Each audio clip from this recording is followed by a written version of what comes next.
सल्तनत उस्मानिया और मुगलिया सल्तनत दोनों ही मुसलमानों की तारीख से भरी हुई सल्तनतें रह चुकी हैं।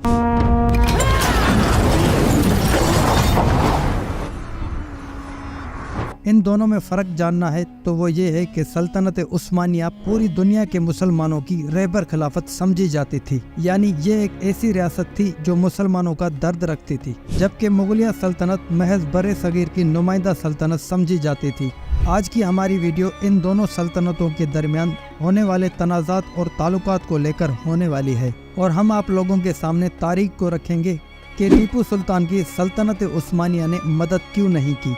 एक तरफ हम पूरा पाकिस्तान ही सल्तनत उस्मानिया यानी ओस्मान गाजी और अर्तुगरुल गाजी के शहर में मुब्तला है, तो हम ये देखें कि इसी सल्तनत ने हमारे हीरो टीपू सुल्तान के साथ कैसा सलूक किया। लेकिन वीडियो में आगे बढ़ने से पहले वीडियो को लाइक कर लें और हमारे चैनल को सब्सक्राइब कर लें। दोस्तों, ज़हीरुद्दीन बाबर से लेकर जितने भी मुगल बादशाह आए, इन सब का ताल्लुक भी कबाइल से ही था, जैसा कि अर्तुगरुल गाजी और ओस्मान गाजी का ताल्लुक काई कबीले से था। तारीखी तौर पर देखा जाए तो ये दोनों सल्तनतें एक दूसरे से बहुत ही ज़्यादा दूर थीं, और ये कहना भी गलत ना होगा कि ये दोनों रियासतें एक दूसरे में गहरी दुश्मनी भी रखती थी। ज़हीरुद्दीन बाबर ने सल्तनत उस्मानिया से सिफारती ताल्लुकात बहाल करने के लिए कई एक कोशिशें भी की, लेकिन वो किसी भी तरह करामात साबित न हुई। सल्तनत उस्मानिया के जितने भी सरदार आए, उन्होंने अपनी कौम को बनाने के लिए जद्दोजहद की, जबकि हमारे बादशाहों ने अपने मकबरे और सयाती मकाम ही बनाए। जबकि उस वक्त सल्तनत उस्मानिया ने टेक्नोलॉजी में अपने कदम बहुत ही ज्यादा वसी कर लिए थे। इधर हमारे बड़े सगीर में मुसलमानों का एक बहुत ही जोशीला और बहादुर गिरोह और दबदबे वाला मर्द मुजाहिद मैदान में आ चुका था, जिसके तारीखी अल्फाज रहती दुनिया तक याद रखे जाएंगे, जो कि कुछ इस तरह से थे कि शेर की एक दिन की जिंदगी गीदड़ की 100 साल की जिंदगी से बेहतर है। हमारे इस मुजाहिद का नाम टीपू सुल्तान था। आप लोगों को बताते चलें कि जैसे हिंदू माएँ अपने बच्चों को महमूद गजनवी का नाम लेकर सुलाती थी, इसी तरह अंग्रेज अपने बच्चों को टीपू सुल्तान का नाम लेकर डराते थे। टीपू सुल्तान ने जिस तरह से फिरंगियों का मुकाबला सीना तान कर किया, आजकल के दौर में शायद ही कोई मुस्लिम लीडर इन अंग्रेजों को ललकारता हो। वैसे तो सल्तनत मुगलिया फौजी लिहाज से बहुत ही ज्यादा पावरफुल सल्तनत समझी जाती थी, लेकिन जब हुक्मरान अयाश हो तो सारी सल्तनत का स्ट्रक्चर ही खोखला हो जाता है। टीपू सुल्तान और फिरंगियों की जंग जारी थी